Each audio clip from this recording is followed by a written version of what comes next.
Good evening from New York. After Tea Partiers held hundreds of rallies yesterday, Tax Day, focusing on President Obama's tax policies, the president replied to them last night. And our fifth story tonight, his immediate message was essentially, "You're welcome." His long-term message, concurrent with one from a presidential predecessor and another from a campaign committee, Democrats are now mad as hell and they're not going to take this anymore. This president was speaking at a Democratic fundraiser in Florida on the day Americans' tax returns are due, and on the day Tea Parties around the country lashed into the president for raising taxes, which he has not done. Even conservative think tanks acknowledging that taxes are at their lowest levels in decades.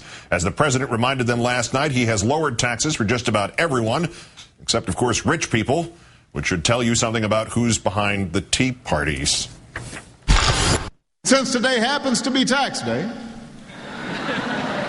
I should just point out that 1/3 of the Recovery Act went to tax cuts. Tax cuts that strengthen the cornerstone of the American dream. Working for a living, earning an education, owning a home, raising a family. We cut taxes for 95% of working Americans, just like I promised we would on the campaign. That made a difference for 7 million families in Florida alone. We cut taxes on small business. We cut taxes for students and parents paying for college. We cut taxes for first-time home buyers, more than 128,000 here in Florida. In all, we passed 25 different tax cuts last year. And one thing we haven't done is raise income taxes on families making less than $250,000 a year, another promise that we kept.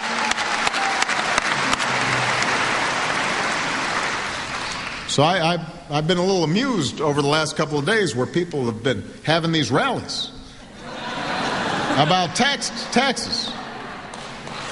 You would think they would be saying thank you.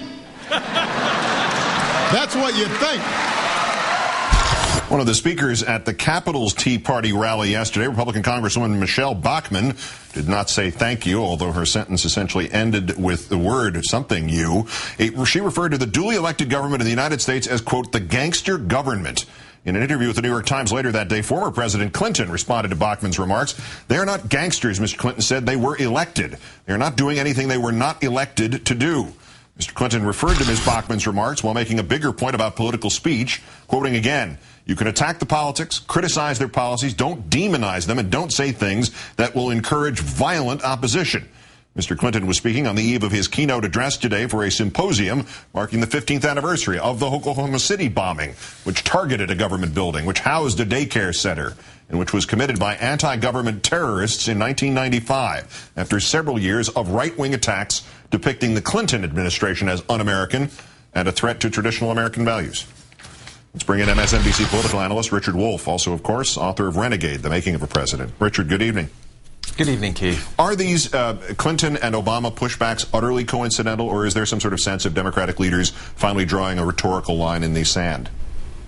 Well, I think there are a couple of things going on. First of all, in the White House, you've got a distinctly more confident, more robust approach, having come through the travails of health care and taken the fight to Republicans. So with the economy taking a decisive turn for the better, and with, in their view, their political fortunes having turned, they think they've got a record to run on, and they have enjoyed taking this fight and challenging Republicans at every turn. Now we're seeing that with financial reform. There is another thing going on, though, which is true, that for people who lived in the Clinton era, inside the Clinton administration, obviously, especially President Clinton, there are parallels going on. They notice them all the time.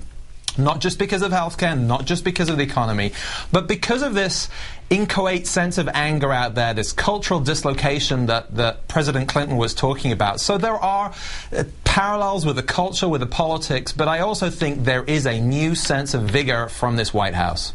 To President Obama's point, taxes are lower. Why aren't Tea Partiers saying thank you? This is what we wanted. Well, there's nothing that rational about this group of people. I mean, if you look at the New York Times poll of these folks, most of them say the amount of tax they pay is fair. And this is from an anti-tax group. They want smaller government, but their kids go to public school and they support Social Security and Medicare. This is not rational. It is only unified by its hatred of Barack Obama. 9 out of 10 of them disapprove of Barack Obama. So it really doesn't matter what the reality is. It's not about rationale or logic. It's about the hatred of the president, who they see as illegitimate and un-American and some kind of foreign entity. Right. From a variation of what they said about President Clinton before the Murrah building blew up. Exactly. If actually lowering taxes does not make even these Americans realize, you know, their taxes are lower, how are Democrats going to change that by November? Well, for this 18% of the population in the Tea Party, there's nothing you can really do. They are suffering Obama derangement syndrome. There's nothing you can do about that. But for the rest of the population, for that 82%, for a start, the president, the White House, needs to be more robust about talking about that tax record, not just on tax day, but every day. Message, repetition, and discipline has got to be part of this as they move into campaign mode for the midterms. I do think this debate, though, goes beyond taxes. Where people are angry, where they're feeling dislocated, it's attached to the economy. The economy is turning. They need to go out and explain that to people, because we are seeing evidence of that anecdotally and in the statistics. And also in poll numbers that indicate more people than previously believe that it's getting better, which is half of the problem with the economy. Most of the members of these Tea Parties are older, which would seem to suggest they should remember that the same anti-government stuff was hurled at Clinton while the country was prospering in ways it had not previously under Clinton. Is there the tenet of this group, which is I want something for nothing and I want nobody else to have anything, is it that overpowering where it gets, I know you keep saying it's not rational, but there's got to be some self-rationalization in here? Well, I do think there is this fear and the idea that the country is changing in ways that aren't expected. President Clinton was very eloquent about this, that the culture is changing, and it's personified by having, frankly, an African-American president. The values that people grew up with, the expectations, whether it's a job in their own lives or what Washington would behave like or look like, these are all changing. It's not going to be easy to keep those people on board or happy, but having economic security, having a social welfare system that they can rely on, whether it's Social Security that they say they like, or a healthcare system that can look after them, whether or not they can afford insurance. Now, these things are important stories to tell to those folks to reassure them that actually the country's on the right track. MSNBC political analyst Richard Wolff, great thanks for your time tonight. Have a good weekend, please. Thank you, Keith. Thanks, Rich.